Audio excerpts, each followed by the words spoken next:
ہیں ایک دوسرے کے جو کہ قریبی رشتہ دار ہیں آپس میں، ان سب شکایات اور اختلافات کے پیچھے جو بنیادی ایک سبب اور وجہ ہے وہ دین سے دوری ہے، دین سے غفلت ہے، دین اسلام سے لا تعلقی ہے، دین اسلام سے غفلت ہے، جس کی وجہ سے یہ سارے قریبی رشتہ دار ایک دوسرے کے ساتھ شکوے اور شکایت کر رہے ہیں۔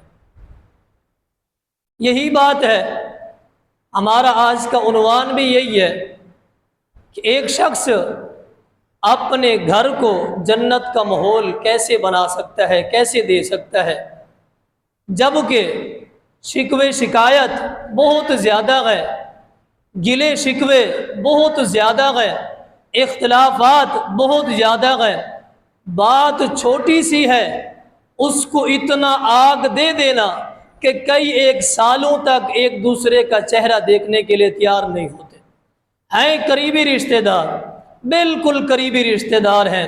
اگر میں بات کہہ دوں بیٹا اور والدین کے متعلق، اسی طرح بیٹی اور ماں کے متعلق بات ذرا سا ہے، ایک دوسرے کے درمیان کوئی اختلاف ہوا کسی وجہ سے، کئی ایک سال تک چہرہ دیکھنے کے لیے بھی تیار نہیں ہے۔ میری باتوں پہ اتفاق نہیں کرنا، معاشرے کو نظر میں رکھنا آپ نے۔ میں صرف آپ کو قرآن و حدیث کی روشنی میں باتیں بتاؤں گا، آپ نے رکھنا معاشرے کو نظر کے اندر ہے کہ ہمارے معاشرے کے اندر آیا کہ ایسا ہو رہا ہے یا نہیں ہو رہا۔ یہ آگ ہی آگ ہے، نفرت ہی نفرت ہے، دوری ہی دوری ہے، شکوے ہی شکوے ہیں، شکایت ہی شکایت ہے، کوئی ہمدردی نہیں ہے، کوئی ایک دوسرے کے ساتھ انسان چاہنے کے لیے تیار ہی نہیں ہے، بس شکوے شکایت کے علاوہ اور کچھ بھی نہیں ہے۔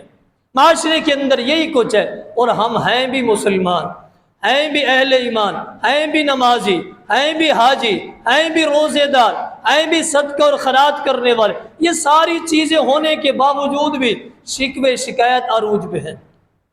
اسی ہی بات کو لے کے آگے چلتے ہیں کہ آج کے خطبے کے اندر 3 باتیں بیان کریں گے، 3 نکتے۔ بات صرف میں بتاتا جاؤں گا، بس آپ نے نوٹ کرنی ہے، توجہ رہی تو بات سمجھ آئے گی، ورنہ نہیں سمجھ آئے گی، ایک نکتہ بھی سمجھ نہیں آئے گا۔ 3 نکتے بیان کرنے۔ پہلا نکتہ کہ شوہر کے اوپر بیوی کا کیا حق ہے، پھر بیوی کے اوپر شوہر کا کیا حق ہے، بچوں کا والدین کے اوپر اور والدین کا بچوں کے اوپر کیا حق ہے، یہ 3 نکتے بیان کریں گے۔ 3 نکتے، ان 3 نکتوں کو آپ توجہ سے سنیں۔ جو شادی شدہ ہے وہ بھی غور کریں، جو شادی کی امید میں ہے، نکاح کی امید میں ہے، وہ بھی توجہ کریں۔ اس سے انسان کو کچھ نہ کچھ سبق مل جائے گا کہ زندگی کیسے بسر کرنی ہے۔ پہلی بات کہ شوہر کا بیوی کے اوپر کیا حق ہے، خاوند کا بیوی کے اوپر کیا حق ہے، خاوند کا بیوی کے اوپر۔ یہ صرف ہنسنے والی بات نہیں ہے، یہ ایک معاشرے کا المیہ ہے جس کا شکار ہر ایک شخص ہو چکا ہے۔ اور اپنے آپ کو اگر وہ کہتے ہیں کہ انسان کپڑے اتارتا ہے پھر بھی ننگا ہوتا ہے، نہیں اتارتا پھر بھی اپنا مسئلہ ہے، حل کروں تو کیسے کروں، پریشانی ہے کسی کو بتاؤں تو کیسے بتاؤں، اتنے مسائل ہیں، گھرے ہوئے ہیں، بتانا چاہتے ہیں نہیں بتا پاتے کیونکہ اپنے گھر کا مسئلہ ہے، کیسے حل کریں۔ شریعت کے دائرے کے اندر رہ کے ہم نے حل کیسے کرنا ہے، وقت کم ہے، آئیے سنیے۔ پہلا نکتہ، شوہر کے اوپر، خاوند کے اوپر بیوی کا کیا حق ہے۔ پہلی بات آپ یاد رکھیں کہ وہ گھر جنت کا ماحول بن سکتا ہے جو گھر کے اندر رہنے والے بیوی بن کے رہے اپنے دائرے کے اندر، شوہر بن کے رہے اپنے دائرے کے اندر، والد بن کے رہے اپنے دائرے کے اندر، ماں بن کے رہے اپنے دائرے کے اندر، اسی طرح اولاد بیٹا یا بیٹی یا بیٹا اولاد بن کے رہے اپنے دائرے کے اندر۔ اگر حد کراس کی کسی ایک نے، مسائل شروع ہو جائیں گے۔ مسائل شروع ہو جائیں گے. جس نے بھی حد کراس کی مسائل شروع. اپنے دائرے کے اندر رہیں, کبھی بھی مسائل پیدا نہیں ہوگے اس گھر کے اندر. آئیے پہلی بات کہ شوہر کے اوپر بیوی کا کیا حق ہے. اس شوہر کو, اس خامن کو ضرور میری باتیں تلخ ہوگی لیکن حقیقت ہوں گی, لیکن ضروری بھی ہے بتانا اس شوہر کے لیے, اس خامن کے لیے یہ ضروری ہے کہ آپ نے ایک عورت کا, ایک صنف نازک کا ہاتھ تھام کے اپنے گھر کے اندر لے آیا. مت دیکھ یہ کس کی بیٹی ہے, مت دیکھ یہ کس خاندان سے ہے, مت دیکھ یہ کس کی اولاد ہے, مت دیکھ یہ کسی امیر خاندان سے ہے یا کسی غریب خاندان سے ہے, یہ مت دیکھ دنیا کے اندر اس کا کیا مقام ہے. ایک شوہر کو, ایک خامن کو شریعت نصیحت کر رہی ہے. مت دیکھ جس کو اپنے گھر کے اندر ہاتھ تھما کے لے کے آیا ہے اس کا دنیا کے اندر کیا مقام ہے. یقیناً دنیا کے اندر تیری بیوی کمزور ہے, لوگوں کے اعتبار سے واقعی کمزور ہے, لیکن مت دیکھ اس کمزوری کی طرف, لیکن دیکھ تو شریعت کے اندر دیکھ, اسلام کے اندر دیکھ میری بیوی کا اس عورت کا شریعت کے اندر کیا مقام ہے. یہ دیکھنا ہے خامن کو, شوہر کو کہ شریعت کے اندر کیا مقام ہے. دنیا کی طرف مت دیکھ. تیرا نکاح ہوا ہے دنیا والوں کی طرف سے نہیں ہوا, لوگوں کی طرف سے نہیں, شریعت کے دائرے میں ہوا ہے. شریعت کو دیکھ تیری بیوی کا مقام کیا ہے, شریعت نے کیا مقام دیا ہے. آئیے پہلا مقام اس خامن کے لیے پہلی نصیحت یہ ہے, آپ صلی اللہ علیہ وسلم نے فرمایا النکاح نصف الایمان, یہ بننے والی تیری بیوی یہ عورت تیرے آدھے ایمان کی تکمیل کا یہ سبب ہے. النکاح نصف الایمان, تیرے آدھے ایمان کی تکمیل کا سبب ہے. اگر تو جذبات میں آ گیا, اگر تو تیش میں آ گیا, اگر تو غصے میں آ گیا, اپنی بیوی کی ایک غلطی کو دیکھ کے ایک اس کے اوپر ناراض ہو گیا, اسے علیحدہ کر دیا, اسے فارغ کر دیا, یاد رکھ یہ اپنی بیوی کو علیحدہ کرنے کے اوپر صرف تیرے گھر کا سکون برباد نہیں ہوا, تیری بچوں کی تربیت ختم نہیں ہوئی, یاد رکھ تیرا آدھا ایمان بھی ختم ہو چکا ہے. ایک نقطہ کمال کا ہے, تیرا آدھا ایمان بھی ختم ہو چکا ہے. صرف تو اس تیش میں آ کے اپنی بیوی کو فارغ کر دے, اسے ڈانٹ ڈپٹ کرے, اسے مارے, تیرا آدھا ایمان بھی چلا جائے گا ساتھ ساتھ. اگر بات سمجھ نہیں ہے, جناب محمد الرسول اللہ صلی اللہ علیہ وسلم نے پھر شوہر کو نصیحت کی, ایک اور نصیحت کی, خامن کو ایک اور نصیحت کی. آپ نے کیا فرمایا, اتقوا اللہ فی النساء, اپنی بیویوں کو متعلق اللہ رب العالمین سے ڈریں, خوف کریں.